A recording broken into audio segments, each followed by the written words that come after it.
এটা হচ্ছে স্টার্নাম, যেটা ছবিটা আমি এঁকে পাঠিয়েছি। এই স্টার্নামে এইটা হচ্ছে জুগুলার নচ আর সুপ্রাস্টার্নাল নচ, এটা হচ্ছে ম্যানুব্রিয়াম, এটা হচ্ছে বডি, এটা হচ্ছে জিফয়েড প্রসেস। ম্যানুব্রিয়াম আর বডির জাংশনে স্টার্নাল অ্যাঙ্গেল, বডি আর জিফয়েড প্রসেসের জাংশনে জিফি স্টার্নাল জয়েন্ট। এইদিকে দু সাইডে আমার রিস্ট বা পাঁজর লেগেছে, দু সাইডে আমার রিস্ট বা পাঁজর লেগেছে, ঠিক আছে।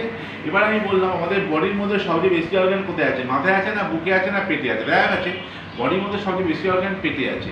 এইখানে হচ্ছে জুগুলার নচ বা সুপ্রাস্টার্নাল নচ, নিচে যেখানে দুটো হিপবোন যুক্ত হয়েছে সেটা হচ্ছে সিম্পিসিস পিউবিস। নিচে যেখানে দুটো হিপবোন যুক্ত হচ্ছে দেখা হচ্ছে সিম্পিসিস পিউবিস, আর এটা হচ্ছে জুগুলার নচ বা সুপ্রাস্টার্নাল নচ।